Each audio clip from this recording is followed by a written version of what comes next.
continuing story of Peyton Place.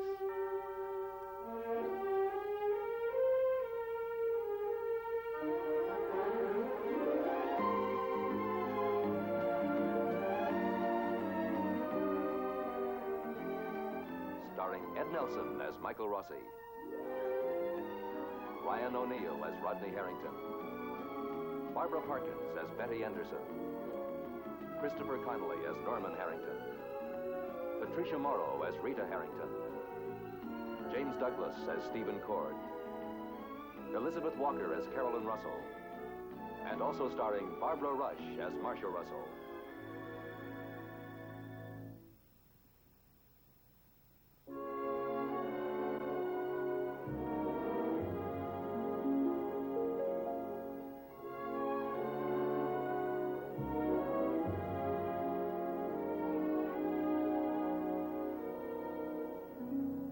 Dr. Michael Rossi has spent the hours of the evening in a desperate effort to force Marsha Russell out of his thoughts. But Dr. Rossi has failed. He has decided to try to repair the relationship at exactly the wrong moment. I want to talk to you. What's wrong? Hello, Carolyn. Mother was just telling me that you and she had parted company. I'm sorry.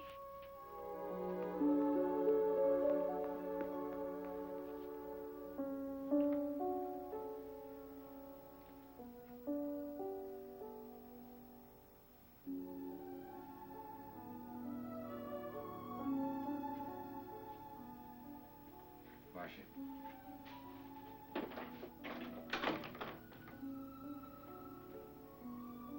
Marsha. Look, if you're not going to listen to me, I think it would have been a lot easier if you just slammed the door in my face.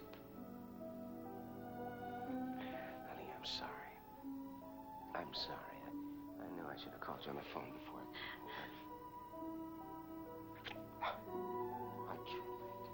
God knows I tried to live by the decision you made, but it just doesn't make any sense. Yes, it does. Now, wait a minute. Now, just listen to me a minute. I looked so hard for you for so long. I'm not going to let you go. Not for anyone. Oh, Mike. Mike, I told you. What you told me was wrong. We can't let Carolyn just dictate the terms of our lives. We can't do that. Don't you see? She threatened us, but that's no reason for us. No, Mike. I think if you'd come in here a few minutes earlier, you would have known it was no idle threat. What do you mean? What happened? Oh, Carolyn and Jeff, they were here alone. And I was upstairs. I was asleep. And I woke up. I heard a sound. It was instinct. And I came down, and here they were on the couch. Oh. You mean they were necking and smooching? Well, I think it could have been more. She said it could have been more. Oh, I just don't know.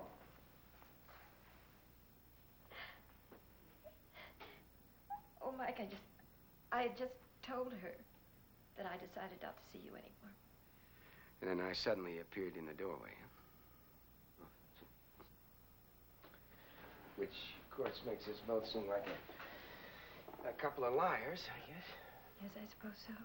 Look, don't you see? You weren't lying. Those were your intentions exactly. But not mine. They were never mine. You know that. I want you so much.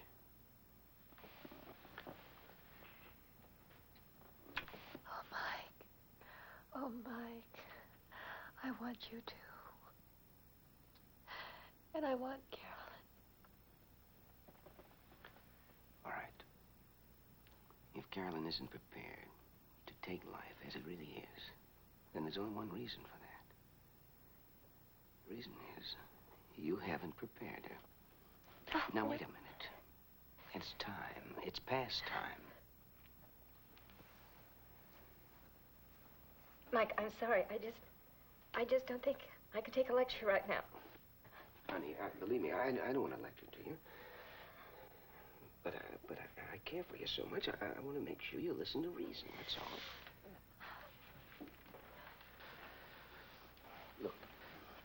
Is it fair? Is it fair, really, for you to say to me that you agree and feel as I do one minute, and then the next minute ask me to take a long walk and a cold shower? Is that fair?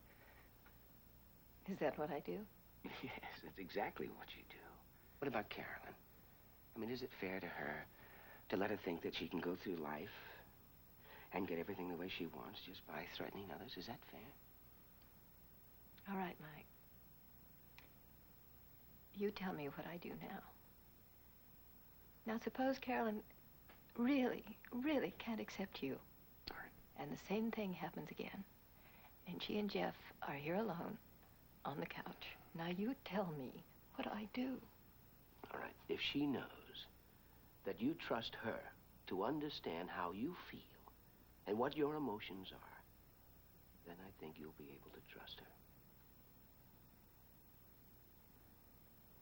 I don't know.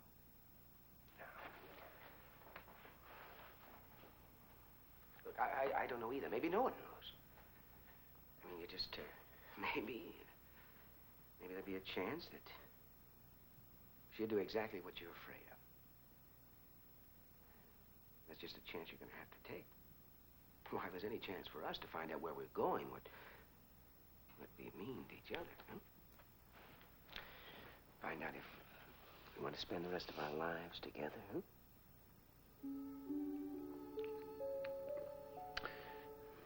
You trust me? Yes. Enough to let me make this decision? Yes. All right. We'll talk about it tomorrow.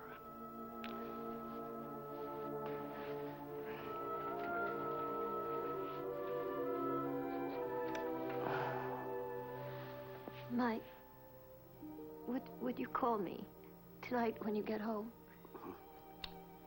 Because tomorrow is such a long time away.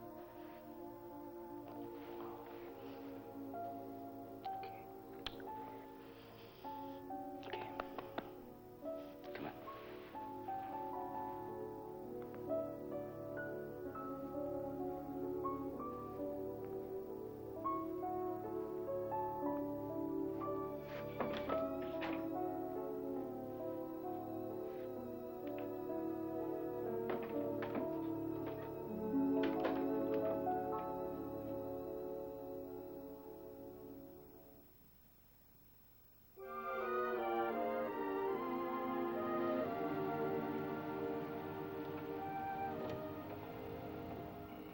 I'll never understand why you do this.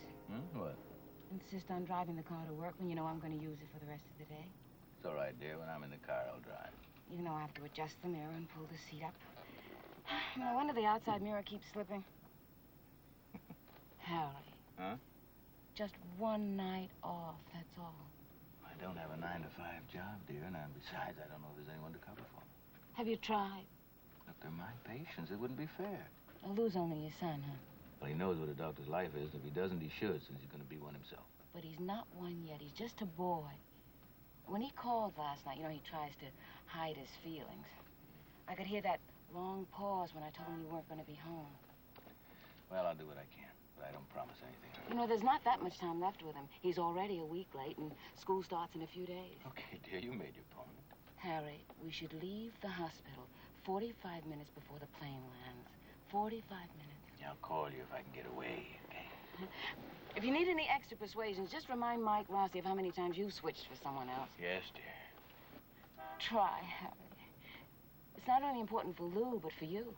Yes, dear. If you try something for me. What? Be here on time. Every time you're late, I wind up at that candy machine. You've been 5 pounds late this month already. On you, it looks good. Sure. I'll be on time. Just you be ready. Yeah, never mind all that. You just be here.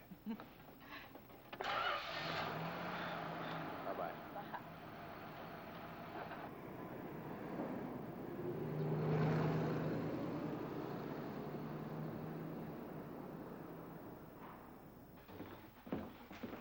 Dr. Miles. Oh, Miss Choate. Mrs. Davis is prepped and waiting. And Dr. Herschel would like a consultation on the Morris boy and Mr. Springer. He's scheduled for 3 o'clock. After that, you're free until 7:30. Oh, what happens at 7:30? The interns are taking a tour of your department. Oh, yipe. Who else is on at that time? Dr. Rossi. Oh, it would be the chief. I beg your pardon? Is he in his office? Yes, but he's just leaving. Oh, Mike, got a minute? Yeah, that's how long it takes to get to the front door. Oh, you seem to be in a hurry. Never mind. I'll catch you later. Come on, you can stand the exercise. Oh, Miss Cho, would you call the inn and ask them to ask Mrs. Russell, or just tell her that I'm on my way? Huh? Yes, Doctor. Oh, by the way, how's your voice? What? Never mind. Just my way of asking a favor. I need someone to take some interns off my hands tonight. Harry, into each life, a little rain and a lot of interns must fall. Thank you. True, true, true. But if my boy's getting in tonight, I'd like to meet him. Oh, is that right? How is he? Fine, fine. Well, how does he like big city medicine? Must like it to want to spend his vacation around the hospital auditing classes. Well, I'd like to talk to him sometime. Yeah. Well, so would I. Now, if you'll check my patients and give those interns a punchy talk on the responsibility of being Harry. chief of staff, I can... Harry. Dr. Rossi, emergency. Dr. Rossi? Where are you? All right, look, don't move. Don't do anything. I'll come right over. I'm sorry, Harry. Okay. See you, Mike.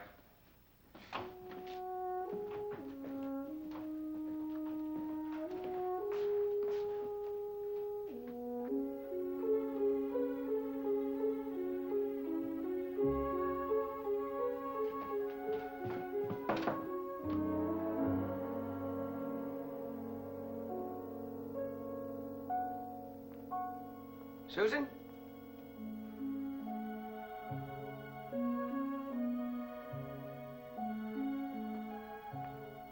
Susan? Hi.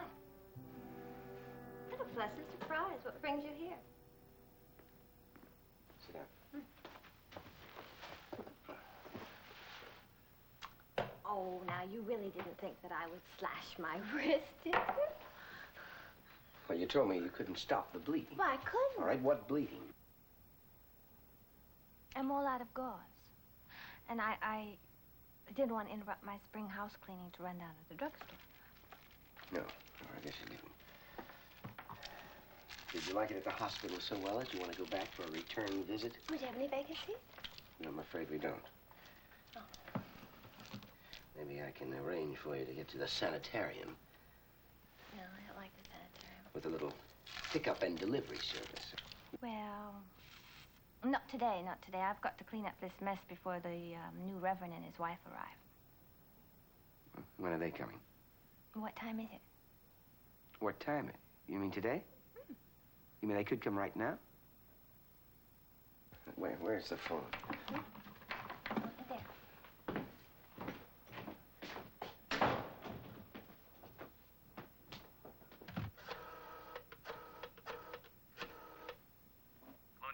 Oh, this is Dr. Rossi. Who am I speaking to, please? This is Fred, Dr. Rossi. Oh, good. Fred, listen, is Mrs. Russell still in the dining area? Yes, sir. It's important that I get in touch with her right away. I wonder if you could do me a favor and have her come over to the church rectory. It's just next door, you know? Fine, okay, thanks very much. Well, now, where will you be staying? Oh, I'll just crawl under one of the pews until Sunday. Quiet as a church mouse. And then when Sunday rolls by, I'll crawl under the bandstand while the good Reverend Goodfellow and his lovely wife, Faith, Hope, and Charity, succor to the congregation. Will you leave those alone? Those are my husband's Susan, personal now property. listen to me. I mean, he is a minister, although he's very tough. That's a correction. Correction. He was a minister. Now he is a deckhand on a lobster-smelling scow.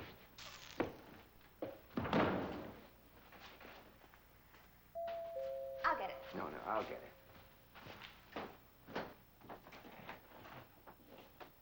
Who is it? Marsha. What's the matter? Look, I need you for a minute. Ooh, should I leave the two of you alone? I think maybe she could have some coffee or maybe a shower and some fresh clothes. You see, the new minister and his wife are moving in here today, maybe even now, any minute. Oh, where's the kitchen? Well, it was here yesterday. Look, I'll go over to the inn and see if I can get her a room or something and try to find someone to help clean up this place, all right? All right. I'll get my bag.